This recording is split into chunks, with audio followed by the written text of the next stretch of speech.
Bueno, hoy vamos a hablar de las funciones superiores y vamos a empezar con grandes generalidades de ellas. Primero, digamos, las funciones superiores, que son funciones complejas, ¿no? Juegan un rol crítico para ellas las cortezas de asociación y a su vez sus núcleos talámicos que están relacionados con ellas.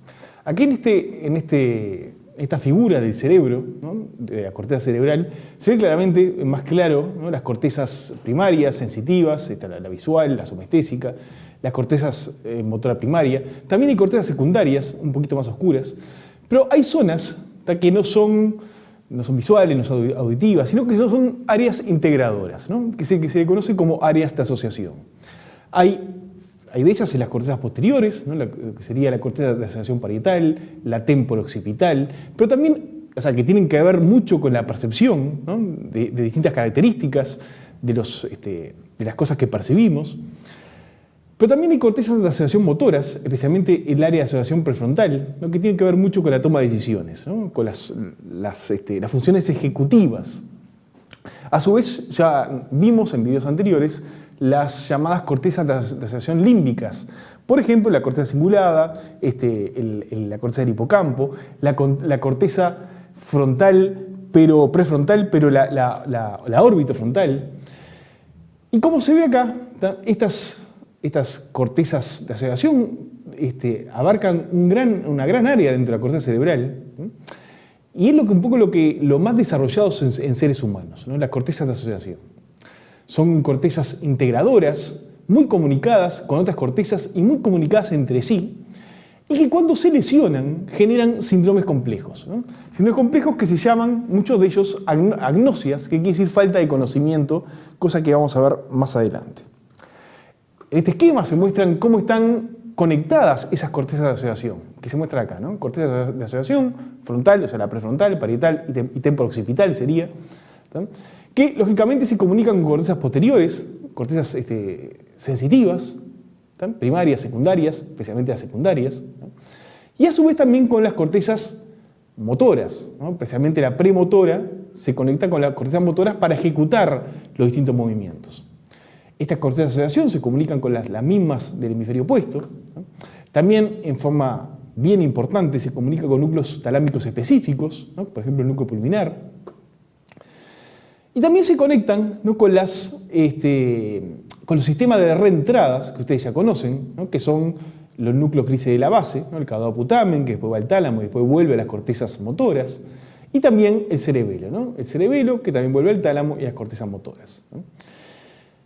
Y bien importante también, estas de asociación, así como el resto de las cortezas, reciben información, ¿no? Son reguladas, moduladas por los llamados sistemas moduladores, ¿no? Que están en gran parte en el hipotálamo y en el tronco cefálico, ¿no? El sistema noradrenérgico, colinérgico, dopaminérgico, entre otros. Bien. Entonces, estas son un poco las cortezas que vamos a hablar ahora, las cortezas de asociación, ¿no? Y se podría decir de la corteza de asociación parietal, una corteza importante para la percepción, que su función principal es atender un estímulo, es de alguna forma percibir dónde está ese estímulo. En cambio, la corteza de asociación temporo-occipital es bien importante para identificar la naturaleza de ese estímulo, o sea, qué es ese estímulo, ¿no? Y después tenemos, estas serían más cortezas importantes en la percepción, y tenemos la corteza de asociación prefrontal, que es importante entonces para las funciones ejecutivas, ¿no? Para planear la respuesta adecuada de acuerdo a lo que vamos percibiendo, ¿no? Tiene entonces bien crítica para funciones ejecutivas, para planear, para tomar decisiones. Y vamos a empezar comentando, ¿no? Que en relación a las cortezas perceptuales, que son estas de asociación perceptuales, si tomamos como ejemplo el sistema visual, esto ya lo vieron con el sistema visual, la información que es procesada lógicamente en la retina, en el tálamo visual, en la corteza visual primaria, de alguna forma las distintas características de lo que percibimos visualmente se van a procesar en distintas partes de las cortezas. Y bien importante, lo que tiene que ver con el reconocimiento de lo que estamos viendo, ¿tá? Se procesa sobre todo por una vía ventral, ¿tá? Que va termina las cortezas de asociación temporo-occipitales. En cambio, esta vía de alguna forma identifica qué estamos viendo. En cambio, estas vías van por la vía dorsal, está la vía dorsal, que se muestra acá, ¿no? Que tiene que ver dónde está el objeto que percibimos, dónde está espacialmente, cuál es su movimiento, ¿no? Cómo se mueve en el espacio ese objeto que estamos percibiendo. Ocurre más o menos lo mismo con información que viene por el sistema auditivo o somestésico, ¿no? Hay vías más ventrales y vías más dorsales. Bien. Entonces vamos a empezar hablando de la corteza de asociación parietal, ¿tá? Que decíamos que tiene que ver con la atención y el procesamiento de los objetos en el espacio, ¿tá? Es interesante, ¿no? Que entonces una lesión de esta corteza da desórdenes del procesamiento del espacio, ¿no? Ciertos tipos de agnosias, como por ejemplo la incapacidad para percibir movimientos o los objetos en el espacio. Por ejemplo, la kineptopsia es un tipo de agnosia que el paciente es incapaz de percibir cosas que se están moviendo. O la simultagnosia, en que el paciente tiene incapacidad de percibir varios objetos al mismo tiempo. Ve uno, pero como solo en el espacio, ¿no? No puede ver las relaciones entre ellas, ¿no? Según el tipo de lesión, lesiones más importantes, más grandes, pueden dar este síndrome, que es un síndrome muy potente, muy interesante, muy impresionante, que es llamado síndrome de inatención o negación, en que el paciente tiene en general lesiones del lado derecho y no atiende, niega todo el hemispacio derecho. El hemispacio izquierdo, perdón. Niega el hemispacio izquierdo. El hemispacio izquierdo no existe, ¿no? Por ejemplo, no come del lado izquierdo del plato, no se lava la parte izquierda de su cara, etc., ¿no? A su vez, como tiene problema para percibir dónde están los objetos, ¿no? Sus movimientos en relación a ellos van a estar entorpecidos, ¿no? Va a tener problemas. O sea, va a tener una incapacidad para guiar sus movimientos y eso se llama ataxia, ¿no? Bien. Fíjense en este ejemplo, un ejemplo de un paciente que tiene una lesión de este nivel, ¿no? En la corteza parietal, entonces, de asociación, ¿tá? Esto sería un modelo que el paciente tiene que copiar. Fíjense que a medida que el modelo a copiar es más complejo, el paciente no puede seguir esas relaciones. Las relaciones entre las distintas líneas se pierden y es incapaz de copiarlos. Se le pide a un paciente que dibuje una bicicleta, el paciente sabe que es una bicicleta, pero sin embargo la dibuja así. O sea, no puede ordenar las distintas partes de la bicicleta en el espacio. O que dibuje una cara, ¿no? La dibuja así, ¿tá? Dice, acá pone que esto es la nariz, esta es la boca, pero como se ve, la relación en los distintos componentes se pierden. Pues es capaz de alguna forma, tiene capacidad de visualizar los distintos componentes como una unidad. Como decíamos, es muy impactante este síndrome de negación o inatención. Acá se ven en la anatomía patológica de los cerebros de 8 pacientes que tuvieron lesión, que como se ve la lesión está en el hemisferio derecho, ¿no? Y acá sería la superposición, o sea que las zonas que se superponen son esta zona sería bien crítica para generar este síndrome.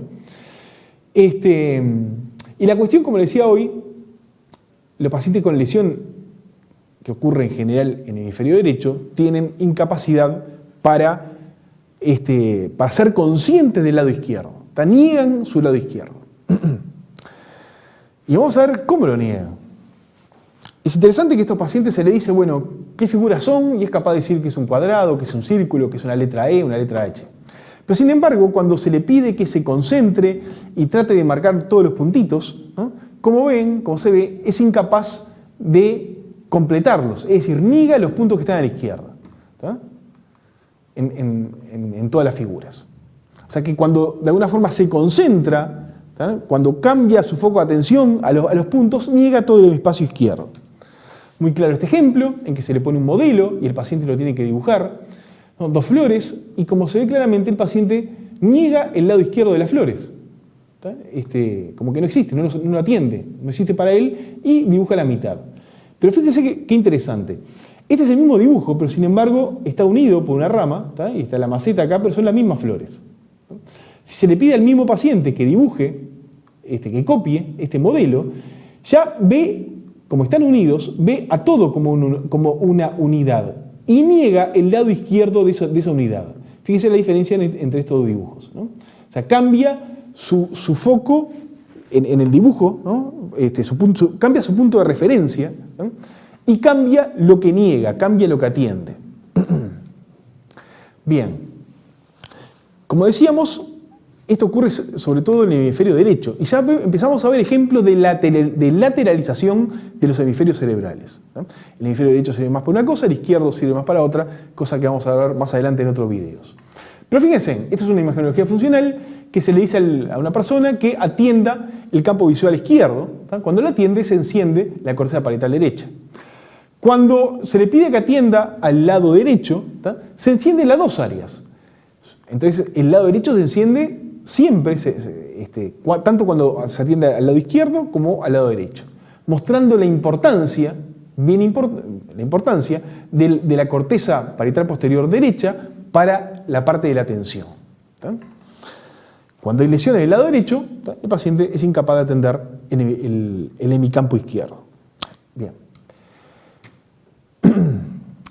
Si uno registra en animales de experimentación, en monos, ¿no? Esta área, es bien interesante que estas neuronas tienen campo receptivo muy grande, pero a su vez integran distintas modalidades sensoriales. Por ejemplo, la modalidad somestésica y la visual, pero también la auditiva. Acá ejemplo solo para somestésico y visual.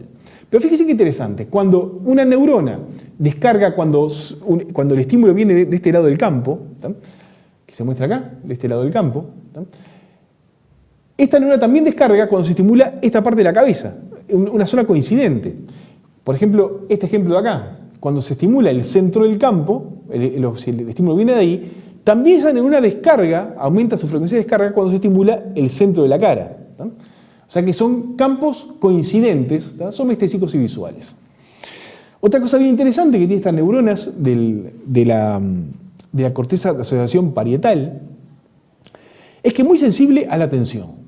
Si el animal presta o no atención al estímulo. Acá se ve donde se registra, hay todo un sistema para registrar esta neurona y darle un jugo para que el animal se motive cuando está registrando la neurona, y se motive o no cuando hay un estímulo. La cuestión es cuando el animal no atiende al estímulo, la descarga muy poca, pero cuando la atiende, como se ve acá, la neurona descarga mucho más. O sea que estas neuronas están muy relacionadas con la atención al estímulo. Bien, y les dejo algunos conceptos para recordar y repasar. Muchas gracias.